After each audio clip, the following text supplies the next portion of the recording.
Take a moment and think about the weight you're carrying, not the one on your shoulders, but the one in your mind, the silent stress, the endless comparisons, the invisible expectations you never agreed to, but still feel forced to meet. We live in a world that teaches us to keep adding more goals, more possessions, more people, more noise. But what if the peace you've been chasing isn't in adding more, it's in eliminating what no longer serves you? Today, I want to talk to you about something quiet, yet powerful. Not the things you should gain, but the things you should let go of gently, silently, and intentionally. Because sometimes most profound transformation doesn't come from what you do. It comes from what you stop doing. By the end of this speech, you'll see how letting go of just a few hidden weights can completely change the way you live, think, and feel. So stay with me, not just to hear these 15 things, but to find yourself within them. You know, the first thing that silently steals your peace and energy isn't the challenges you face or the work you do. It's the people you allow too close. The ones who drain your spirit bit by bit without you even realizing it. We've all had someone in our life who leaves us feeling smaller after every conversation. Someone who turns every moment into a competition, every idea into criticism, every joy into guilt. And yet we hold on to them, hoping they'll change, hoping that if we just love them a little harder, they'll stop hurting us. But here's the truth. You can't heal in the same environment that made you sick, shaped by the energy we surround ourselves with. Think about that. Every day you are absorbing words, emotions, attitudes, and beliefs from the people around you. Their energy becomes your environment, and your environment becomes your mindset. If you spend your time with people who constantly complain, gossip, or belittle you, soon that energy will live inside you. You start doubting your worth. You start shrinking your dreams to fit their comfort zone. You start apologizing for being yourself. You know what's even more dangerous? It doesn't happen all at once. Toxic energy seeps in slowly. It starts with small things, a sarcastic comment here, a dismissive tone there. You brush it off. Tell yourself it's no big deal. But over time, adds up. You wake up one day realizing you've been walking on eggshells. Second, guessing everything you say and do, afraid of how they'll react. That's not love. That's not friendship. That's emotional captivity. Some of you might be thinking, what if they're family? What if they've been in my life forever? And I get that. Letting go doesn't always mean walking away completely. Sometimes it means redefining the relationship, creating distance, setting boundaries, learning to say, no, not this time. It's not about punishing them. It's about protecting your peace. Because peace is not a luxury. It's a necessity for your growth. You can't elevate your life while staying attached to people committed to staying the same. If you want to climb higher, you have to release the hands that keep pulling you back down. Sometimes it's not about holding on. It's about letting go with compassion, wishing them well, and freeing yourself in the process. When you let go of what drains you, you create space for what fuels you. Now, let me ask you something. Was the last time you truly felt energized by someone's presence? Think about that one person who believes in you, that question, who listens not to reply, but to understand, who pushes you to grow, to dream bigger, to demand more from yourself. That's the kind of energy you deserve. That's the kind of connection that multiplies your strength instead of dividing it. I remember meeting people who carried a light within them, a quiet confidence, a grounded calm. They weren't loud, trying to impress anyone. They just radiated peace. You know why? Because they had learned to eliminate the noise. They had chosen who gets access to their energy, their focus, their heart. And that choice changed everything. Here's something powerful you teach people how to treat you by what you tolerate. If you keep allowing disrespect, it becomes your normal. If you keep excusing bad behavior, it becomes your pattern.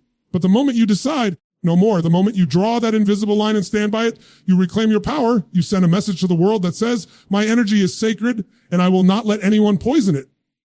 And let me tell you, the moment you start doing this, life will test you. People will call you selfish. They'll say you've changed. But here's the truth. They're right. You have changed. You've stopped living for approval. You've stopped letting guilt control your decisions. You've chosen peace over chaos, growth over comfort, purpose over pleasing others. That's not selfish. That's self-respect. So take a hard look at your circle. Who inspires you? Who drains you? Who supports your evolution? And who fears it? Be honest with yourself. You don't have to announce your decision to anyone. You don't have to make a scene. Just quietly, gracefully start creating distance where your soul feels small. And something incredible happens when you do this. Your energy shifts. Your mind becomes clearer. You start attracting people who match your new vibration. People who value honesty, kindness, and growth. The quality of your life always mirrors the quality of your relationships. So if you want to elevate your life, start by elevating your circle. You owe it to yourself to protect your light, to remove anyone who dims it, no matter how long they've been standing beside you. Letting go doesn't mean hate. It means love with wisdom. It means you care enough about your future to stop reliving the same pain, because you can't rise while holding on to what was meant to stay behind. And in that quiet act of release, you'll discover something profound. Peace isn't found. It's created. It's the reward for having the courage to choose yourself finally and fully. And when you do that, you stop surviving other people's storms and start living your own sunshine. You know what's interesting? We live in a time where everyone's life is on display. You can scroll for 5 minutes and see people traveling the world, buying new cars, smiling in perfect photos, announcing new jobs, engagements, achievements. And even if you don't want to, part of you starts to compare. You start asking yourself, am I doing enough? Am I behind? Why does their life look so much better than mine? You tell yourself it's harmless, that you're just observing.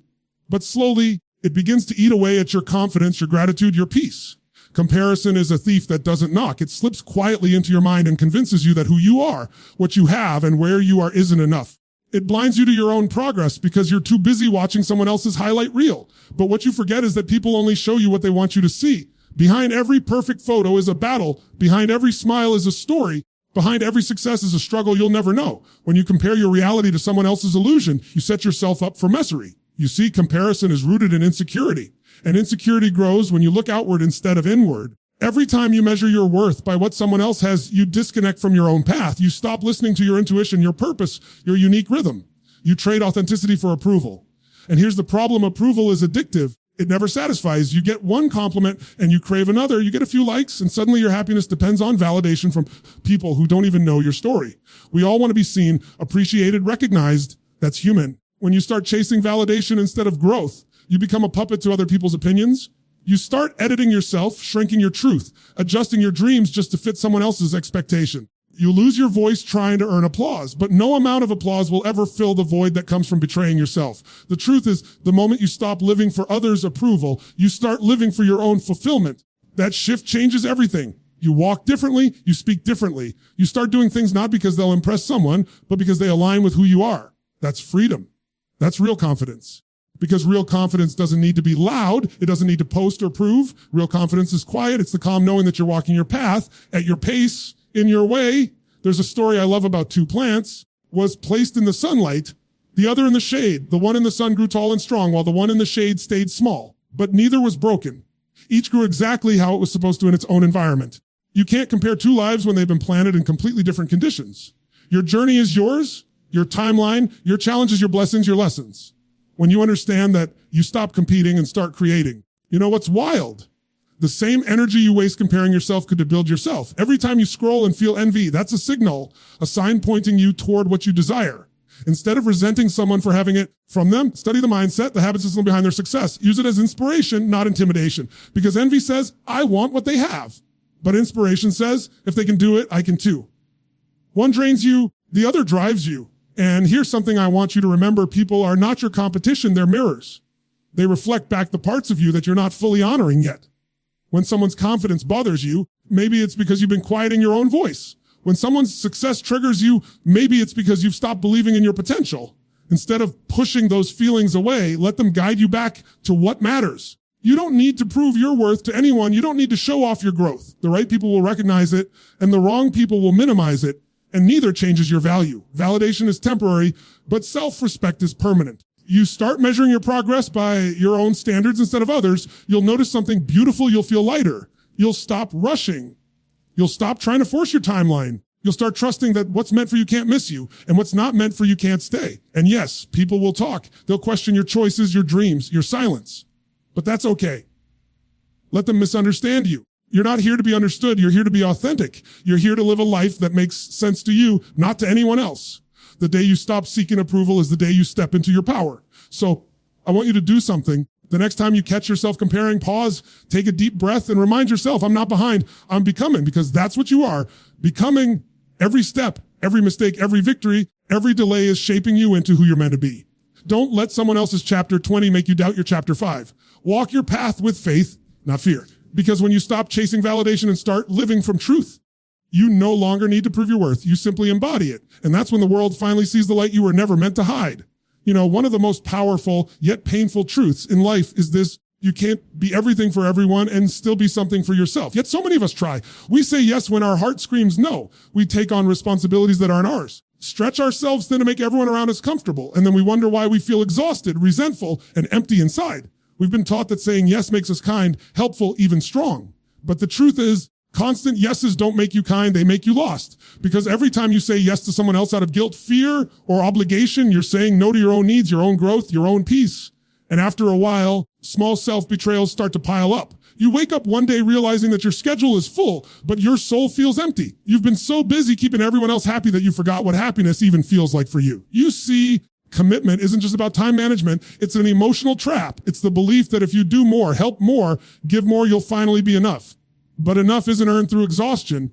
Enough is a state of being, a reward for overextension. And people pleasing, that's just fear wearing a smile. It's the fear of being rejected, of disappointing someone, of not being liked.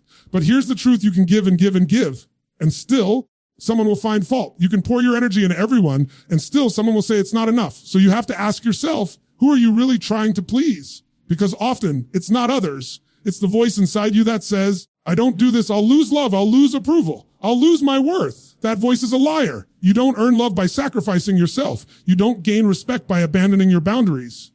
You gain it by standing firm in your truth, by being honest about your limits, and by choosing quality over quantity, depth over obligation. There's a difference between helping and overextending. Helping comes from strength. Overextending comes from fear. Helping fills you. Overextending drains you. Helping inspires. Overextending exhausts. When you operate from guilt, you create imbalance. You teach others that your time, your energy, your well-being are negotiable. And once that message takes root, people will keep taking until there's nothing left. Not because they're cruel, but because you've trained them that your boundaries don't matter. The most loving thing you can do for others is to show them what healthy balance looks like. That sometimes no is not rejection. It's redirection. It's honesty. It's respect for both yourself and them. When you start honoring your limits, something shifts inside you. You begin to feel lighter. You start to feel aligned. You stop saying yes just to avoid guilt and start saying yes because it truly matters. And yes, at first, it's uncomfortable. The people who are used to you always saying yes might not like the new you. They might question you. They might say you've changed, and that's okay, you have. You've stopped performing and started living. You've stopped seeking approval and started seeking peace. That's not selfish. It's essential. I've met people who spend their entire lives trying to earn acceptance through effort. They run on empty, hoping someone will finally notice all they've done, finally say, you've done enough. But here's the reality that validation never comes. Because the approval you're searching for externally can only come from within. You have to be the one to say, I've done enough for today. I am enough as I am. When you give from a place of fullness, your energy expands. When you give from emptiness, even love feels like a burden. So protect your energy like it's sacred, because it is. You can't pour from an empty cup, and you can't shine when you're dimming your light for others. Every time you say no to something that doesn't align, you're saying yes to something that does. Every no creates space for the right yes. I want you to think about your calendar, your commitments, your habits. How many of those things truly serve your soul? How many of them bring joy, purpose, or peace? And how many exist simply because you were afraid to say no? What would happen if, for once, you stopped trying to keep everyone happy and started focusing on being whole instead of liked? The truth is, people who truly love and respect you won't disappear. When you set boundaries, they'll adjust, they'll understand. The ones who don't only attach to what you could give them, not who you are. So stop confusing self-sacrifice with love. Love doesn't demand you lose yourself to prove it. Start small. Say no without apology. Take time to rest without guilt. Protect your weekends, your peace. Listen to your body when it whispers that you've had enough, before it screams. This isn't weakness, it's wisdom. Because every yes that comes from fear drains you, but every yes that comes from alignment expands you. And one day, you finally start choosing from strength instead of obligation. You'll realize that the people who are meant for you don't need you to overextend. They just need you to be real. And that's the freedom we all crave. Because when you stop saying yes to everything, you finally say yes to yourself. You ever walk into a room and before you even realize it, your shoulders tense up. You don't know why, but something feels heavy. You look around and see piles of clothes, scattered papers, unopened mail, old things you've been meaning to deal with. You think it's harmless clutter, just physical stuff. But what you don't realize is that every piece of that clutter is a small decision you postponed, fragment of your past that you haven't released. And all of it quietly weighs on your mind. Clutter isn't just about what's lying around your house. It's about what's lying around in your head. The thoughts you replay, regrets you keep revisiting, the emotions you haven't processed. Physical clutter and mental clutter feed each other. You can't think clearly in a space that's drowning in unfinished business. You can't create peace in a mind that's constantly crowded with what, if this, should haves, and unfinished stories. Here's the truth: most people don't talk about everything you hold on to has energy.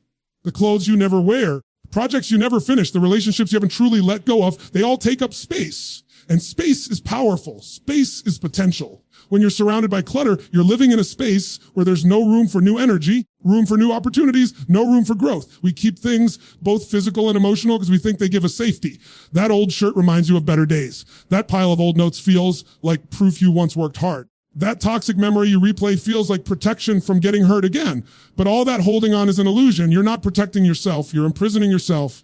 You're anchoring your present to your past. Sometimes people say, I'll declutter when I have time. But decluttering isn't about time. It's about truth. It's about facing yourself. Because when you start letting go of the things that no longer serve you, it's not just a cleaning project. It's a confrontation. It's looking at who you were, what you've been holding on to, and deciding who you want to be next. And that's hard. But that's also transformation. You clear your physical space, something happens in your emotional space. You start thinking clearer. You start sleeping better. You start breathing easier. Why? Because your environment is an external reflection of your internal world. A cluttered space mirrors a cluttered mind. That's why some of the most successful, peaceful people you'll meet have simplicity around them, not emptiness, but intentionality. Everything in their space has a purpose. Nothing is just there. And it's not just the physical things. Let's talk about digital clutter, the chaos in your phone, your inbox, your social feeds.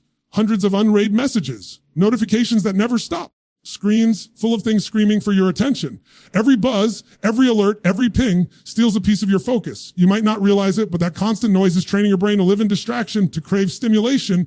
Be still. And when you can't be still, you can't hear yourself. Stillness is where wisdom lies. Stillness is where peace begins. But you can't get to stillness if you're buried in clutter, mental, digital, or emotional. Sometimes heaviest clutter isn't around you. It's within you.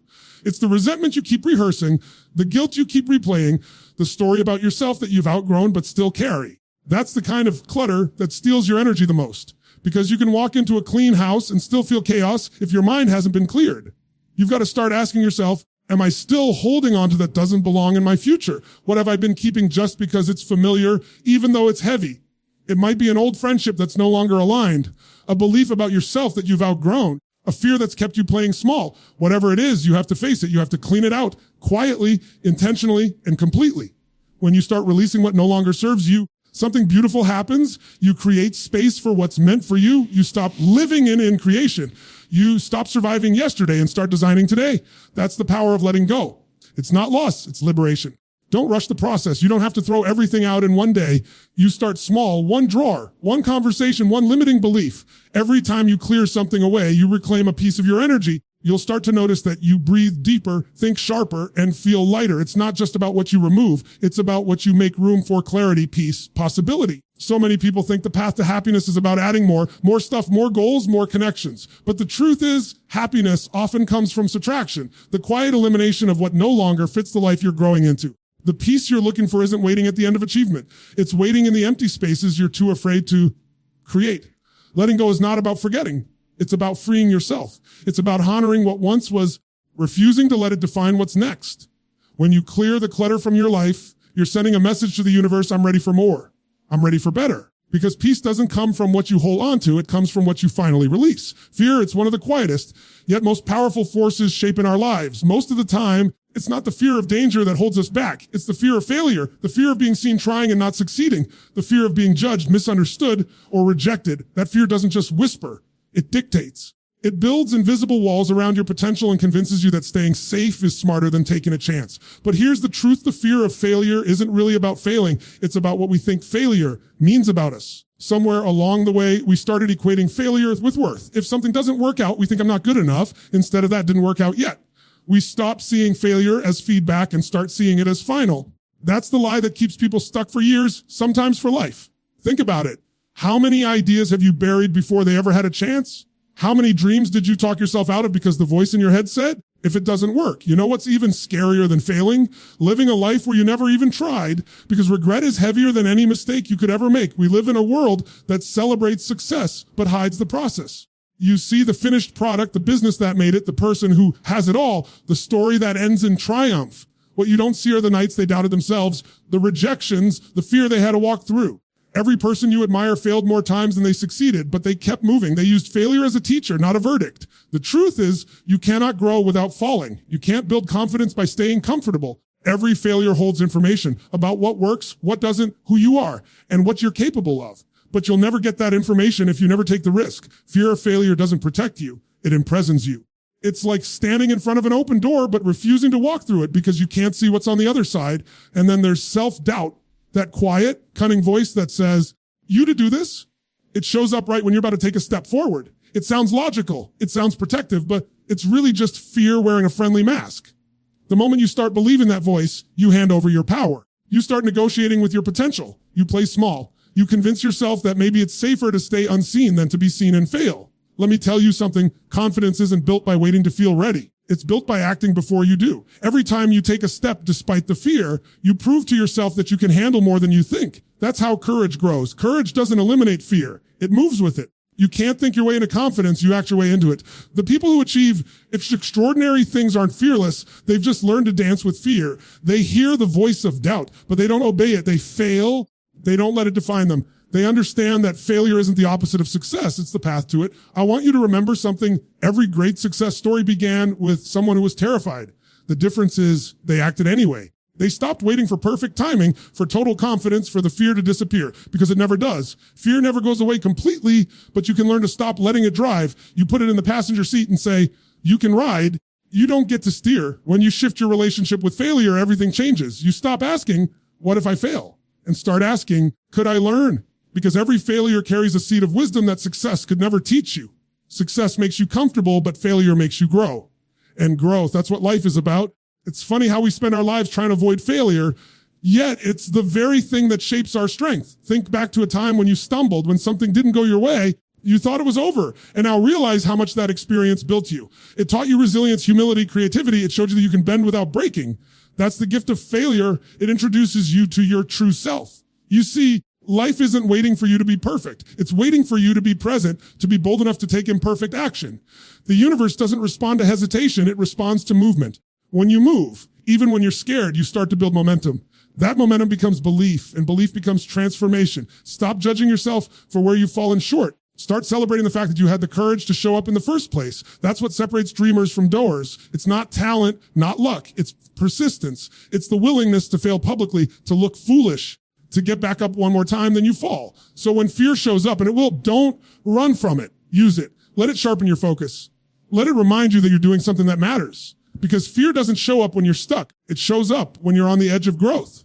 That means you're close to a breakthrough. You don't eliminate fear by waiting for courage. You eliminate it by choosing to act in spite of it. You don't destroy self-doubt by arguing with it. You drown it out with evidence that you are capable, one brave step at a time. Because in the end, failure doesn't define you. What you do after it does. Negative's everywhere, isn't it? You can feel it in a room before anyone even speaks. You can sense it in a conversation in the way people talk, complain, criticize, gossip. And the thing about negativity is that it's contagious. It spreads faster than hope, faster than joy, faster than peace. You don't even have to participate in it for it to affect you. Just being around it can drain your energy, lower your vibration, and cloud your vision. We underestimate how much power our words and thoughts carry. Every time you complain, every time you speak from frustration instead of intention, you reinforce a story that keeps you stuck. You tell your mind, this is how life is. And your mind, faithful as ever, finds more evidence to prove you right. The more you focus on what's wrong, the more wrong you'll see. And before long, you're not just observing negativity, you're living in it. But it doesn't start big. It starts small. One complaint about the weather, conversation about how unfair life feels, one piece of gossip about someone else's choices, and slowly your energy shifts. You start to see problems where there used to be possibilities. You start reacting instead of creating. You start letting negativity define your day. You see, the human mind is like soil. Whatever you plant, it grows. If you keep planting seeds of bitterness, gossip, and blame, you'll grow a garden full of weeds. But if you start planting gratitude, passion, and responsibility, you'll grow something entirely different, something peaceful, something empowering. The problem is, most people don't even realize how much negativity they carry. It's become normal. It's part of how people connect. Can you believe what happened? Did you hear what she did? Nothing ever goes right. These conversations feel harmless, but they're not. They bond people through shared frustration instead of shared vision. That kind of connection might feel comforting for a moment, but it keeps you trapped. It keeps your energy anchored in the problem, not the solution. If you want to elevate your life, you have to elevate your language. You have to stop speaking from your limits and start speaking from your possibilities, because your words are instructions to your future. When you constantly talk about what's not working, you train your mind to live in lack. When you shift your focus, even slightly, toward what's good, what's working, what's possible, your energy begins to rise. You start to see options you couldn't see before. This doesn't mean pretending everything is perfect. It's not about toxic positivity. It's about conscious energy. It's about saying, yes, this challenge is real, but so is my power to overcome it. It's about refusing to let circumstances dictate your mindset, because mindset is everything. Your life expands or contracts to the size of your thoughts. You have to guard your energy like it's your most valuable asset, because it is. And one of the fastest ways to lose that energy is through gossip and complaining. When you talk about others, you waste the power that could be used to build yourself. When you complain about problems, you give them more oxygen. And the more you feed something, the more it grows. You can't build a powerful life while feeding weak energy. Try this. A single day without complaining. No negative words about people, circumstances, or yourself. Just one day. You'll be shocked at how often that habit tries to sneak in. You'll also be amazed at how much lighter you feel when you stop giving voice to what drains you. You start realizing how much mental space was being wasted on things that don't matter. Here's something even deeper. Sometimes negativity isn't loud. Sometimes it's quiet. It's the silent resentment you carry, the judgment you hold, the story you keep repeating about why you're stuck, why it's too late, why things never change. Those stories are just as toxic as the loud complaints because what you believe, you breathe. What you repeat becomes your reality. The moment you decide to stop feeding negativity, you create room for gratitude. And gratitude changes everything. Gratitude shifts you from victim to creator. It reminds you that even in chaos, there's something good to hold on to. You can't feel fear and gratitude at the same time. You can't live in lack while feeling thankful. Gratitude neutralizes negativity. It's like light in a dark room. If you truly want to protect your peace, you have to be intentional about what conversations you allow, what energy you tolerate, and what stories you tell yourself. Surround yourself with people who lift, not drain. People who talk about ideas, not others. People who see the potential, not the problem. Because your environment will always pull you in the direction of its dominant energy. You don't rise above negativity by fighting it. You rise by outgrowing it. By choosing silence over gossip, patience over judgment, gratitude over complaint, you start speaking words that build instead of break, create instead of criticize. That's how you change your internal environment. And once your inner world changes, your outer world follows. Every moment you have a choice to feed the noise or feed your peace. One makes you reactive. The other makes you powerful. Power doesn't mean control over others. It means control over yourself. The power to decide what energy you give, what energy you accept, and what energy you become. So let the noise fade. Let the gossip die in your silence. Gratitude replaces complaint. You don't have to announce your peace. You just have to live it. Because when you stop feeding negativity, you stop living in reaction and start living in creation.